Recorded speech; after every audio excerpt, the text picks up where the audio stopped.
Congratulations on your Hollywood Walk of Fame, your star. Thank you. Thank you. Yeah, there I am. What was that moment like for you? I saw you got emotional there.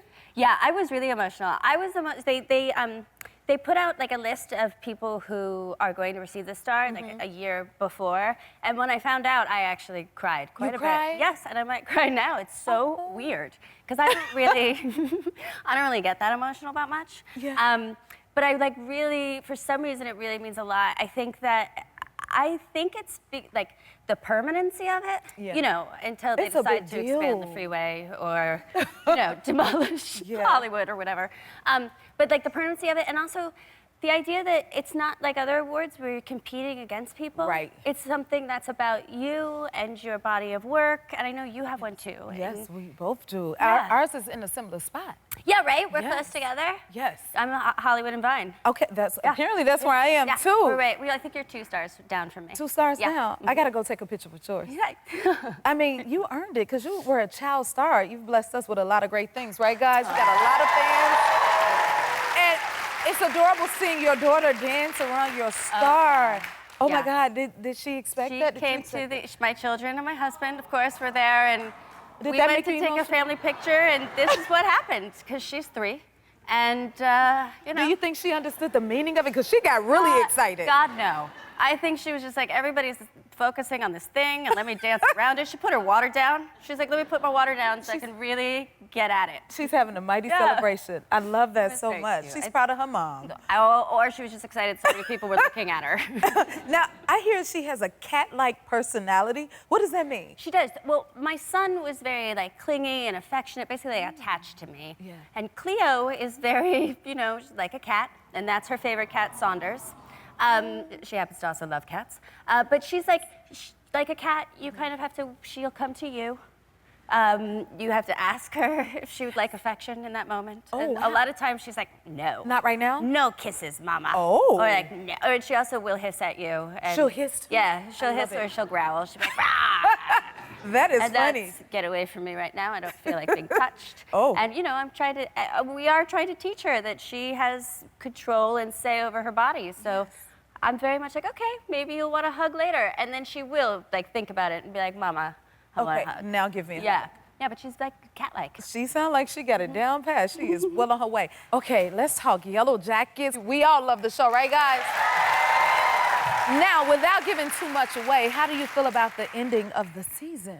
I think it's great. I mean, I think the finale might be the best episode of the whole show, and this season was crazy and so good. Maybe the best season of the show. And the finale is just, it's so good, and it ends on this note where you're just like dying to know what happens next. And me, I don't know what happens next, so I'm also dying to know. Wow, because they kind of keep the scripts from you guys? We get them probably like 2 or 3 weeks before we shoot, and we don't know what's going to happen until we read those scripts. Really? They'll kind of give you, like, depending on what you need. So every actor needs a different thing to, you know, perform or prepare. And I always ask for just an overview of the emotional arc for my character for the season, so that when the little, because the details change all the time, and they have to, because it's TV and it's constantly evolving and changing and location-based and schedule-based and all this stuff.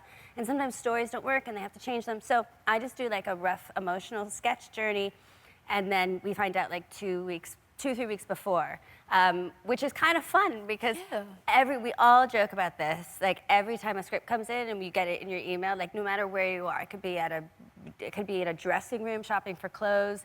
I could be in a grocery store. I like go over to the side and I'm just like, okay, hold on. Because we're dying to know. Yeah. Even you want to know before you even go into it. And also with the younger, because there's 2 storylines, the adult storyline and the younger cast, and we're not there for shooting the younger cast stuff. So that always feels like such a mystery for us, because you're not there shooting, so you have less of a grasp on what's happening. And their storyline is so crazy and intriguing and amazing. Oh my God, it's amazing. We all know that, right? Now, you've worked with some iconic actors throughout your career. Very lucky. You've had an amazing career as well. So I have some names here, and I would love to hear about some fun memories with some of these actors. Y'all want to have some fun with us? Okay. Margot Robbie. Well, Margot, I was in Pan Am with, and that was in 2010, and it was her first job in America, and she was only 19, and I was 30. 29, 30, and so I offered to room with her if the show got picked up because it was her first time in New York and all this stuff, and also I knew if we went halvesies on rent, we'd get a better place. So we had like an amazing time in New York, just like running around and going out, and got into all kinds of trouble. Nice. Yeah. Thank you for sharing that with us. I think we all love some Cher. You got to work with Cher as well. What was...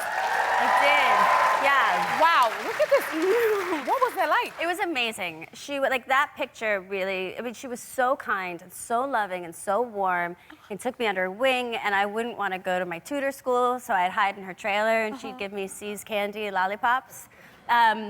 And she just was so straightforward with me. Any question I ever wanted to ask, she gave me very clear, mature answer. Like, you know, she treated me like, not a grown-up, but like I wasn't an idiot just because I was a little kid. Right. And we ended up, I had sleepovers at her house, and I loved knowing her. She gave me such amazing advice, and just really set me up for not feeling like women in this industry had to take a back seat. Yes.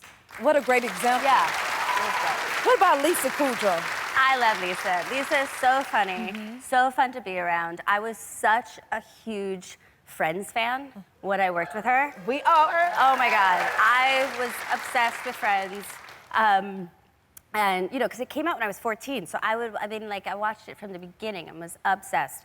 And so, but I did tell her once, and because I was 17 when I worked with her, and I think I had a bit of like a cool girl kind of attitude, she thought I was making fun of her when I told her how much I loved Friends. And I had to be like, no, oh my God, no, I really love it. Yeah. Yeah.